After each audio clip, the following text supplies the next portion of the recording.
you know when playoff series happen, and certainly the World Series go down, before they start, 7-game series, you see the two words next to games 5, 6, and 7, if necessary.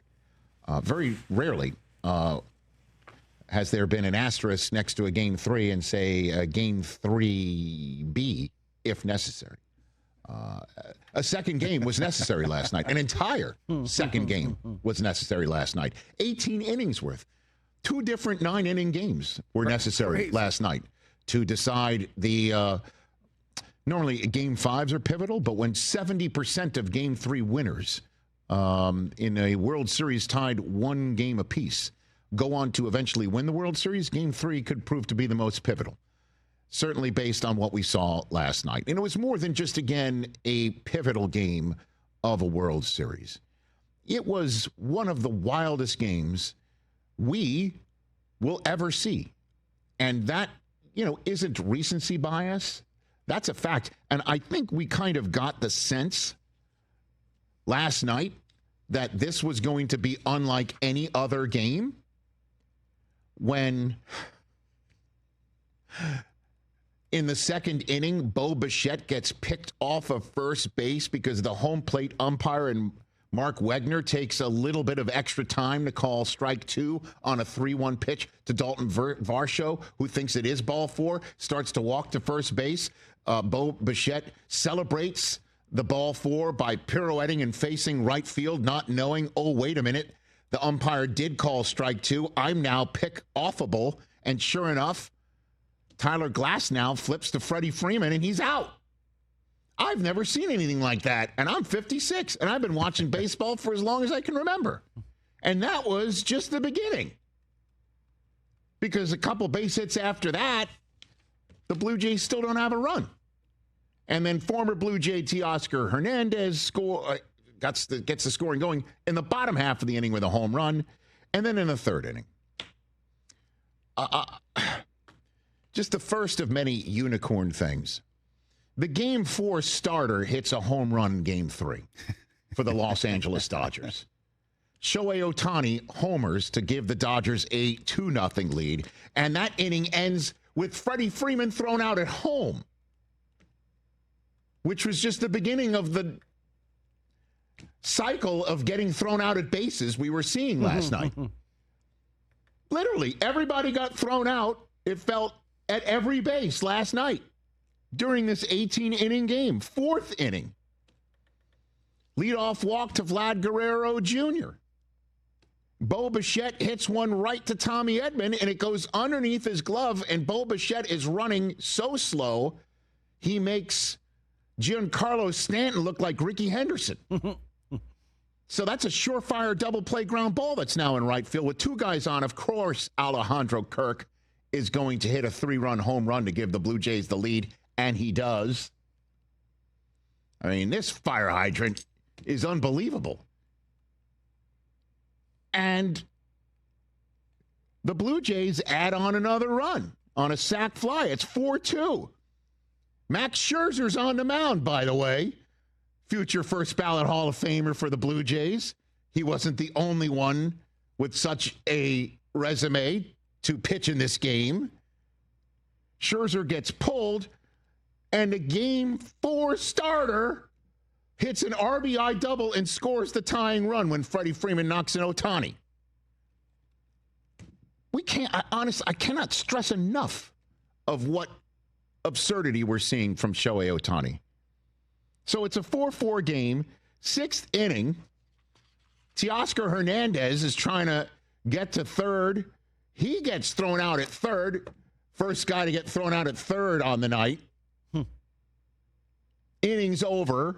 It's a 4-4 tie going into the 7th. Bo Bichette knocks in Vlad Guerrero Jr., who scores by sliding headfirst and getting his hand in just before Will Smith can tag him out.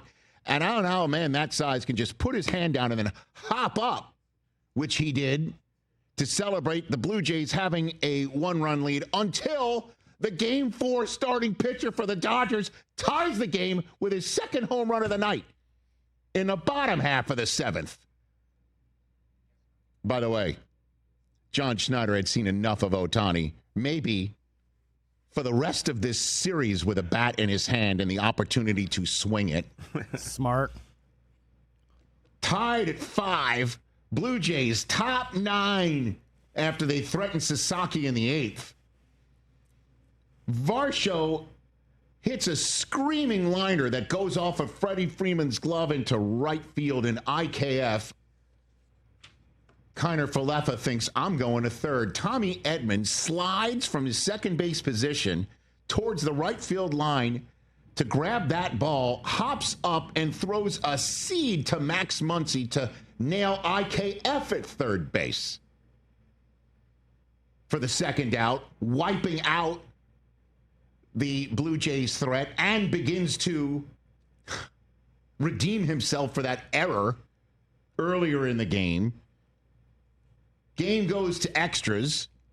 Top of the 10th.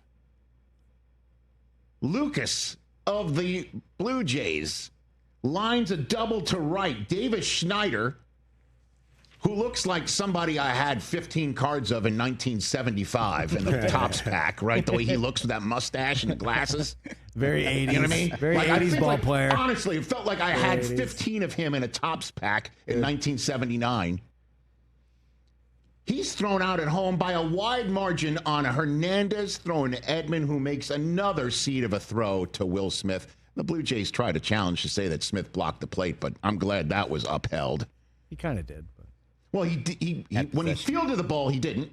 And so when you field the ball, you need to not block the plate. Right. Which, by the way, we were having described to us by the former umpire, that I like that. That was a good element. It was great, but John Smoltz asked a follow-up question, and he's answering the question as a batter is hitting. Right. If that ball leaves the yard, true. Fox has got an umpire nobody's ever heard of talking about a rule analysis. I'm sitting there. That was the most nerve-wracked I was for the television broadcast. Top of the 12th. The Jays load the bases. And unbelievably, Dave Roberts wants to go lefty-lefty on Lucas, and the guy he's bringing in from the bullpen is Clayton Kershaw. For not only his first ever extra inning appearance of his career, but a bases loaded situation to boot. And he gets Lucas to ground out as Edman can only make this one play by grabbing the ball with his glove and flipping it with his glove to Freeman at first, while Sandy Koufax is watching. What the hell? Sandy Koufax was there, watching Kershaw get the one out they needed from him. And his wife, who probably went to the game thinking, oh, this is great. I'm just going to go to the game. Come out to the game. Come out to the game. Have a few laughs. Come out to the coast. Now suddenly her husband's in the highest leverage situation possible, and he gets out of it. Did you think he was going to blow it? Dude, we all know what his history is. Answer the question. I thought it was possible. I did. I register on you. I didn't. Yeah, you're the only one. I've had some belief that there's just no way he was going to go out like that. And then we're settling in. Everybody's trying to swing from their shoes and end it. Yep. And sure enough, Will Smith, I thought he did. He thought he did. Everyone did. Ball lands in the glove of Varsho in left center field. Freddie Freeman almost had one. It's the Oscar. And every single time Ohtani's coming up, John Schneider's saying, yeah, he is 100% not hitting right now. And a Game 4 starting pitcher reached base all 9 times last night. Got shot 9 times. 9! He's starting tonight. And sure enough, listen, if you could have put on a piece of paper when this game went to extra innings, how was it going to end? Right? If you could put on a piece of paper, how will this game end? I swear to you, I would have written down Freddie Freeman walk-off home run. Sure. Maybe that's the PTSD in me from Game 1 of last year's World Series as a Yankee fan, bringing my boy Cooper, Evan Eisen to the game, only to watch that home run streak across our field of vision down the right field line. And sure enough, in the 18th inning, with Yamamoto just 2 days removed from his complete game, warming up in the bullpen in case he's needed in the 19th inning for the first inning of Game 3 of Game 3.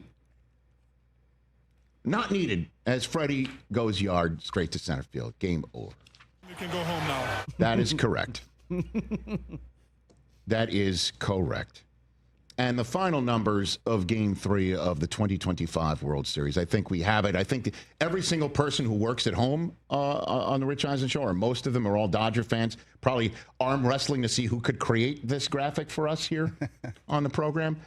Second longest game in postseason history. I think your game, Red Sox Dodgers of the 2018 Game World 3, Series? 2018. Was the TJ longest? and I Right. watched together. 6 hours, 39 minutes long. Freddie Freeman now has the most walk-off home runs in World Series history. In back-to-back years, he's done it. 19 combined pitchers used, 609 pitchers thrown, 37 combined runners left on base. And one of my favorite moments of the night was Tom Verducci with a report for the broadcast, basically saying, hey, guys, we're running out of baseballs down here. I had no idea. I wasn't even thinking, are they going to have enough? Is someone going to have to run out to Big Five down there in Chavez Ravine and knock on the door and say, open up? I know you're closed. We need more baseballs. They go get Warren? Right? Stupid. Get Warren's baseballs? baseball. I don't know. Just go to the fans in the stands and say, hey, we need that back. There's a clawback rule in the World Series when it goes a gajillion innings. All those fouls. Holy crap. All those fouls you guys caught. Can you Just throw some of them back. Can you throw some of them back, please? Hey, you made it all the way to the end. Thanks for that. Check us out every single day streaming live on Disney Plus and the ESPN app 12 to 3 Eastern.